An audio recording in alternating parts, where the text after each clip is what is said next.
Here's Jeff. So for those people who are listening or watching at home, I hope you can see this. If you can't, of course you can always submit your concerns in triplicate. All right, here we go.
I grew up in a family that emphasized the importance of saying thank you when gifted or complimented.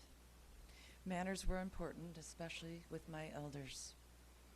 While I was not taught about the meaning of gratitude, I am appreciative of my parents' values to practice gratitude for the gifts that I receive. As I have developed my own spiritual practice, gratitude has assumed a prominent place in my heart. I take less for granted. My health, medical care, this beautiful life on Vashon, my community of friends and family. I've come to recognize how fortunate I am to be here now while there is so much suffering in the world. How is it that I was born in Swedish Hospital in Seattle, Washington, and not in a hut in Nairobi or a hospital in Russia? Why did I land in a family that supported my education with opportunities for a successful career? It all seems like Russian roulette. There are days after reading the news, I ask myself this question, and I really, truly do. Why me here now, and not starving in Sudan, or not being killed by a bomb in Gaza? Indeed, we have all become deeply informed of the worldwide suffering of nations of peoples, species of animals, precious lands destroyed. The more I learn, the greater awareness of my privilege. For that, I'm grateful. This administration's current destruction of our precious democracy highlights suffering for many, many people here in the U.S. Migrants who have fueled our economy and worked our farms and industries are being disappeared by ICE. Families of immigrants are being ripped apart. Affordable health care for low-income and disabled Americans is steadily being abolished and made unaffordable. And of course, the whole destruction of SNAP right now is terrible. Medical research monies are being stripped from universities and hospitals. What does this mean for the future of research for my lymphoma and my leukemia? I'm easily overwhelmed. I imagine many of you share my exhaustion and need to pull back and away from the 24/7 news cycle to protect ourselves from depression, helplessness, and rage. What on earth does this have to do with gratitude? I'd like to read you a poem, The Guest House, by Rumi. As I read this, I will invite you to consider the metaphor of Rumi's use of the word house as our own lives and not literally our homes. He stretches us to consider being grateful for difficulties, problems, challenges, even cruelty. Why would I want to be grateful for my problems or other people's hatred? As with Buddhists who approach suffering with curiosity and a willingness to learn from our own suffering, Rumi invites us to greater depth, to consider this difficult challenge in finding gratitude for our problems. The guest house. This being human is a guest house. Every morning a new arrival, a joy, a depression, a meanness. Some momentary awareness comes as an unexpected visitor. Welcome and entertain them all, even if they are a crowd of sorrows who violently sweep your house empty of its furniture. Still, treat each guest honorably. He may be cleaning you out for some new delight. The dark thought, the shame, the malice, meet them at the door laughing and invite them in. Be grateful for whoever comes, because each has been sent as a guide from beyond. Well, to be truthful, I am unwilling to meet any house guests of malice, hatred, and cruelty with laughter. We are all facing a crowd of sorrows, and somehow Rumi believes our gratitude is needed to welcome these difficult guests in our house. I believe he has written in his ancient language something we know commonly as make lemonade out of lemons, a phrase that has become something of a spiritual practice for me over the years. My most recent story of lemons to lemonade happened in late September when I missed the last rung of the ladder and fell a short distance on my lawn, breaking my wrist. What a surprise. Days later, I was wearing a cast that I wore for a month while my wrist healed. When bad things happen, I have a practice of asking myself, what is the lesson here for me now? Where is the gift for which I can be grateful? Translated, how can I practice gratitude in the midst of this pain and suffering? I consider how I can invite my best self to step up under my compromised circumstances. My purple cast was my teacher to be ever more mindful of each moment and each movement. I have become grateful for the message to slow down energetically, savor doing less, and appreciate the changes I was forced to make. David Metzapele writes, quote, "You also need to be grateful for the hardships, the obstacles, the failures. Why? Because these are the points of wisdom in your life. They will give you strength, they will teach you how to persevere, and they form your resilience." End quote. So back to this moment in time, how on earth can we find gratitude while experiencing the destruction of our democracy? I have no answers, just questions. Perhaps what you and I are challenged by in this painful era is how to make lemonade of these lemons with gratitude. How do we transform our crowd of sorrows? What does that look like for each of us? We cannot simply sit around and complain. We must ask ourselves, what is the difficult gift here how are we spiritually challenged as citizens of the United States, as fellow Unitarians? How can we honestly, humbly invite gratitude for this crowd of sorrows? In response, I will quote President John F. Kennedy. Ask not what your country can do for you, but what you can do for your country. I am not grateful for what our administration is doing, but I am deeply challenged to consider my spiritual work of service at this time in my life, for my Vashon community, for our blessed planet. I feel called to action, to doing, to giving of myself to make the world a better place for others. How will you work with your gratitude of sorrows to find your best spiritual work?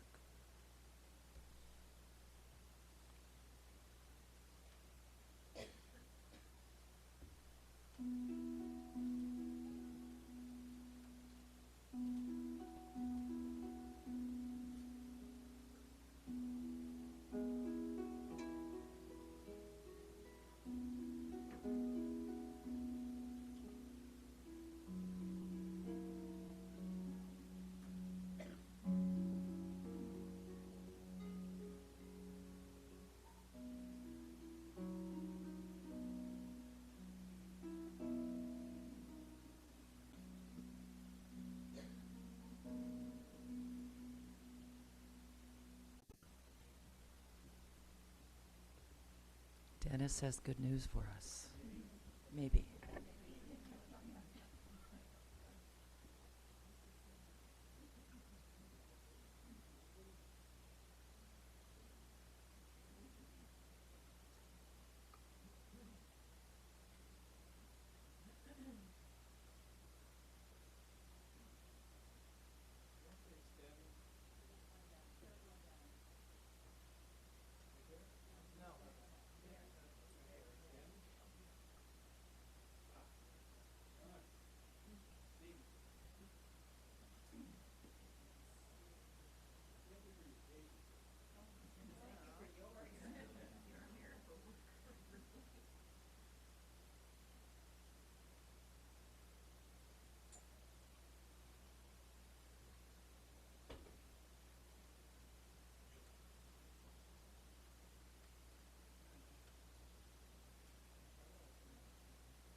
Good morning.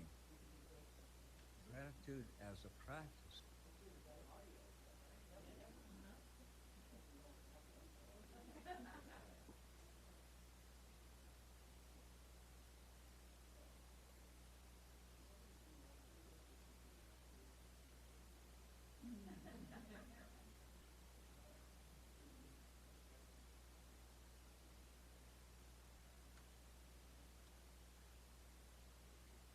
Good morning. Gratitude as a practice has developed recently for me. As long as I can remember, I've been encouraged by family. Count your blessings, and I've acknowledged my good luck on many occasions, even from childhood. But as a practice, a regular time and a regular place set aside for a specific purpose.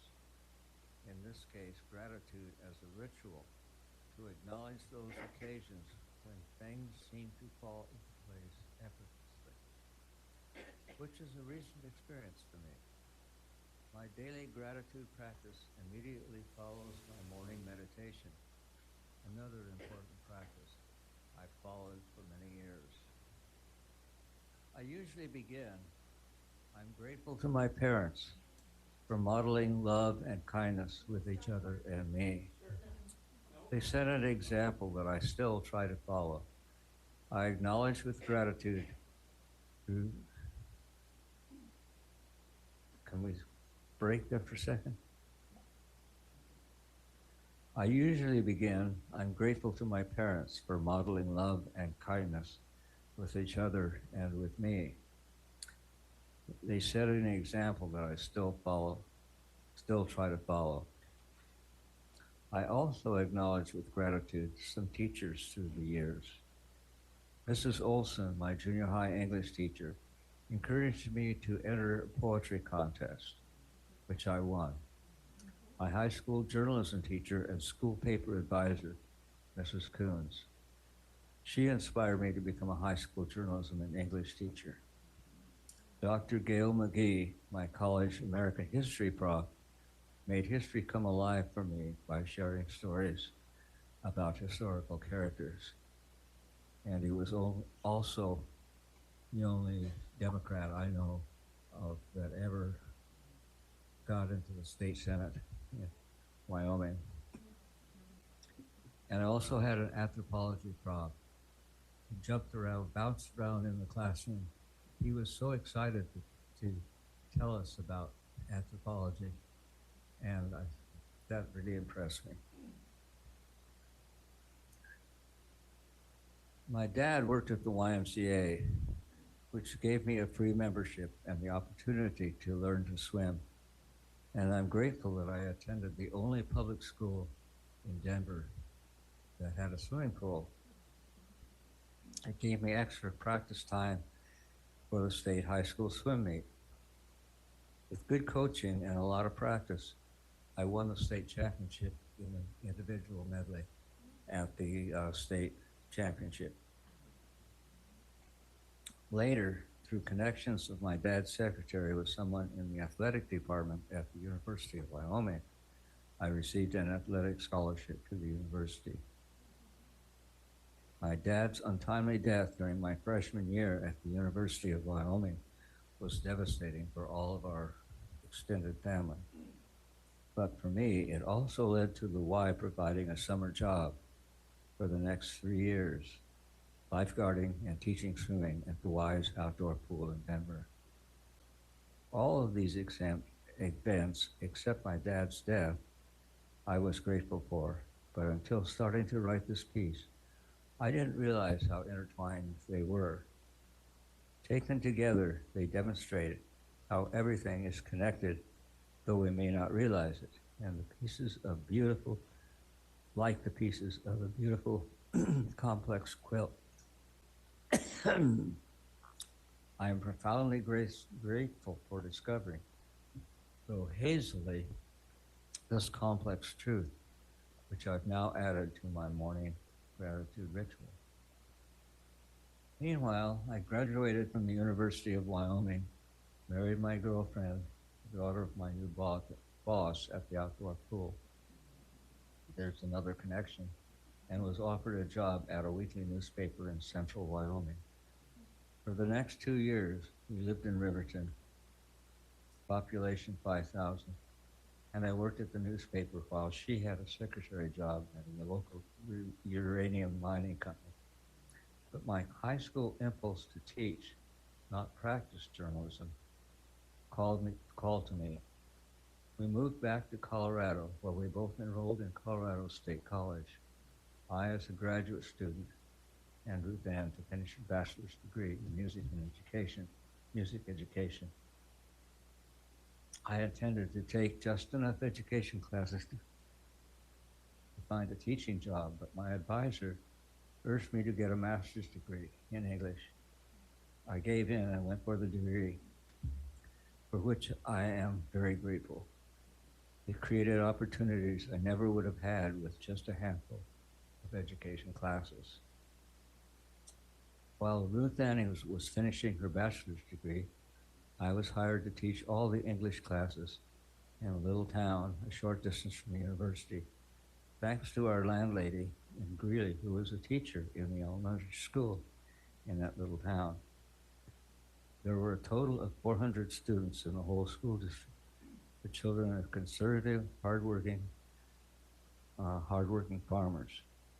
I could have written a whole book about my adventures and misadventures at the school, but we stayed in Greeley for the next 2 years.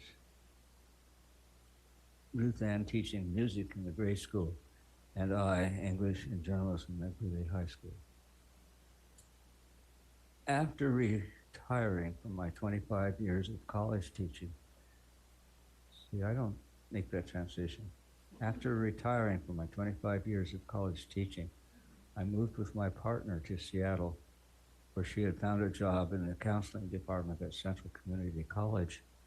There hadn't been a Unitarian Universalist church or fellowship in Mount Vernon or Oak Harbor, and I was arrogant enough to think I didn't need a spiritual home. One day I picked up a well-worn paperback book on Buddhism for 25 cents at a yard sale. That 25-cent book inspired me to find a Sangha, and I learned more about gratitude and loving kindness and humility. About the same time, another friend assured me that the Quakers welcomed anyone who was seeking a spiritual home.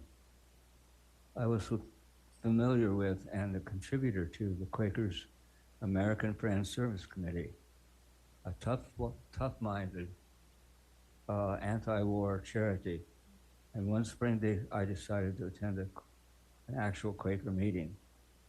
At the end of the service, there was a time for announcements, and a woman stood up and said that the Seattle Peace Chorus needed tenors and basses, and that they were beginning to practice for a choral festival in Cuba. I had sung bass in a couple of church choruses, and the thought of singing in a large secular choir appealed to me. I auditioned. I'm going to skip that.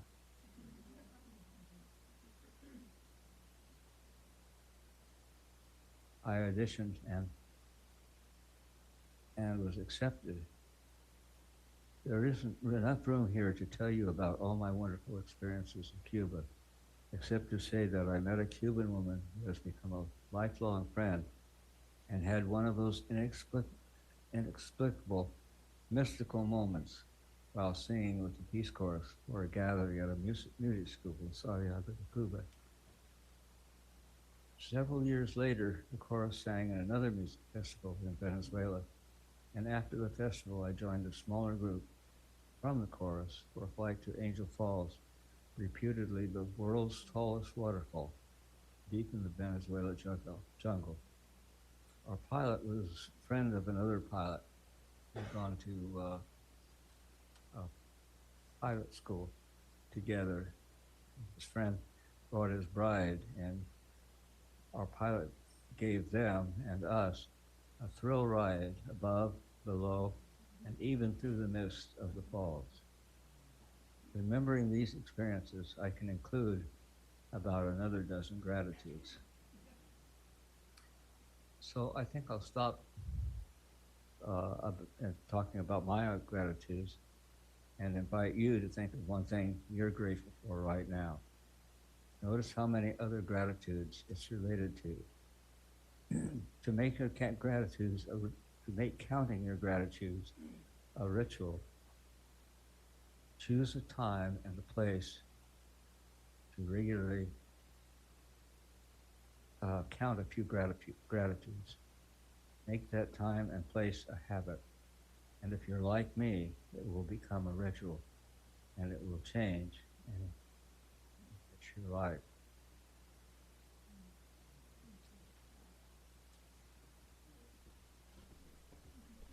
Thank you for persevering, Dennis. Let's hold a moment of contemplation in a generous and abundant silence.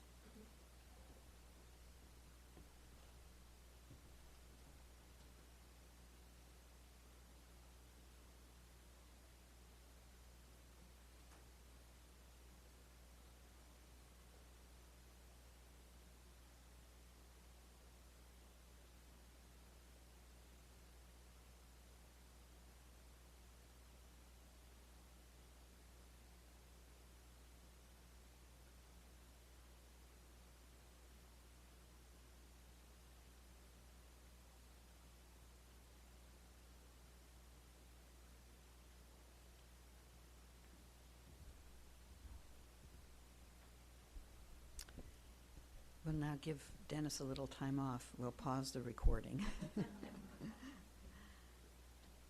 as sense of the Vashon Island Unitarian Universalists, we commit to supporting our congregation.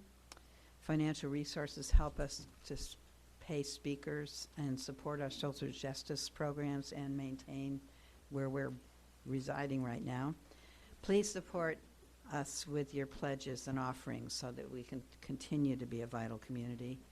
But we also involve ourselves beyond our walls for peace, social and economic justice, protection of our planet and its inhabitants. And once a month, we contribute a financial offering to an organization that aligns with our values. Today, it's for the Vashon Maury Island Food Bank. And you've heard many people refer to the difficulty with the SNAP funds, the uncertainty, really. It's like a ball is being thrown back and forth. So, as you know from Shauna and others, many of our Vashon friends and neighbors are experiencing this kind of uncertainty with their food sources. So, we now have the opportunity to address this. In fact, I need to get my, does the basket come back up here? Okay. But these funds will enable the food bank to purchase more food in any anticipation of whatever changes are going to occur. Thank you. And let's sing, Oh, We Give Thanks, while the baskets are coming back.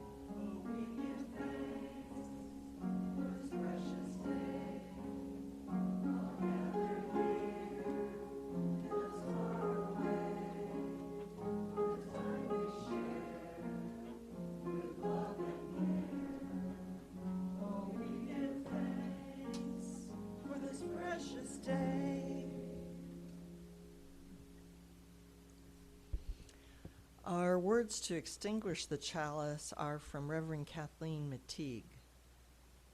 Even in our sorrows, we feel our lives cradled in holiness we cannot comprehend.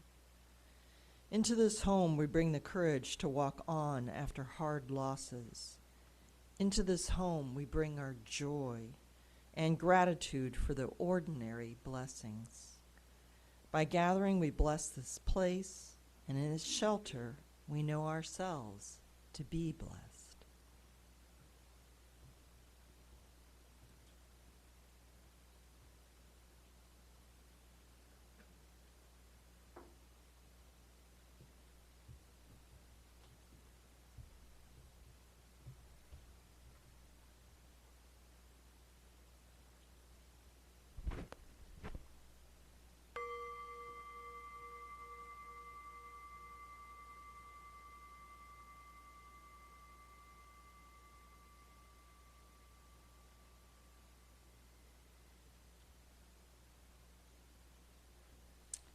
It takes a lot to put a service together, and we want to thank the Team 2 folks who have set up treats and coffee for us.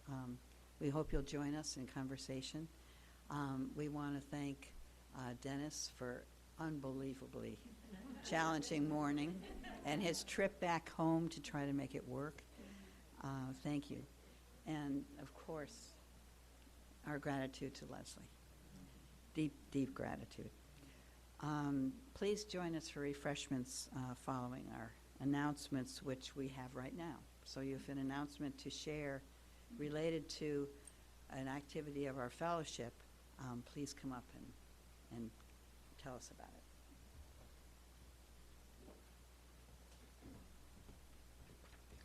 Well, there are some very lucky people who have signed up in time to go to the circle dinner at Bill and Kathy Knoller's coming up on Saturday. Friday, sorry. Whenever it is. Anyway, the list is full. The list is full. But the good news is there's another one coming up. And this one is a circle lunch hosted by our own Kim Cambeck. And it's going to be Wednesday, November 19th. And I've got a couple of other circle dinners down the line, but I'm going to just tempt this to you one at a time. So I will put this somewhere over there, and please sign up. It's at noon on a Wednesday. Circle lunch. Oh, no driving in the dark. Right.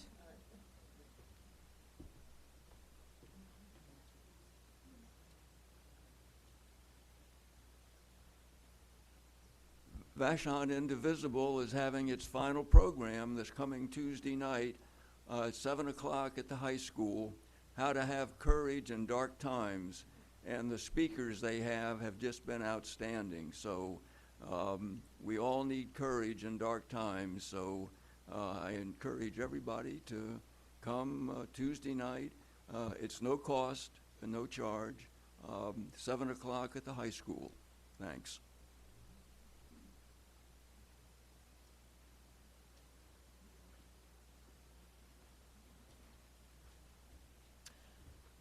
I'm Kate, and being repetitive will remind you, anybody who wants to ask for a name tag or to be on the newsletter or any of those useful things, there's a request list in the back. Feel free to print in block letters that I can read, and we'll respond to you. But actually what I wanted to say is, by popular request, there is, after snacks, a meeting of people who are interested in membership and what do we want to do about that. Matt was interested in pursuing how do we make people more aware of what's going on with the UUs. We have some suggestions from pastoral care and hospitality about greeting people when they are here. And some other people wanted to talk about what kind of things do we want to do with our members anyhow. So this is kind of a brainstorming session for anybody who's so inspired. I think we'll start out in the office, again, after snacks.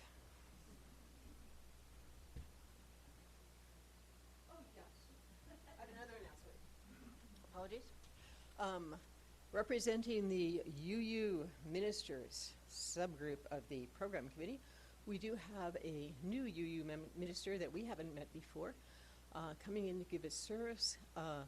Florence Kaplow has been a minister in a couple of different churches, including, as it happens, Champaign-Urbana, where I was once a member many years ago, but not when she was there.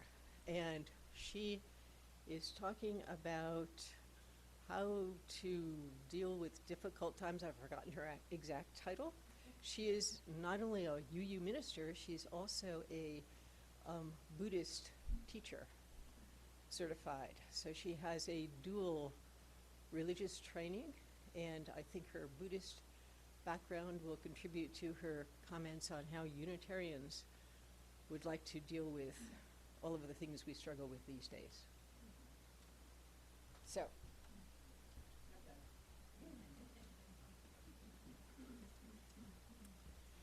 Hi, my name's Matt. I have a couple announcements. I've been handing out these little slips to remind the men's group of the group gathering we're going to have on the 13th. And I've actually put on these little slips that is on the 30th. But that's the date that my friend Laura is going to come and do the service. So do not plan to come to my house on the 30th, which is not a Thursday and not the date of the men's group.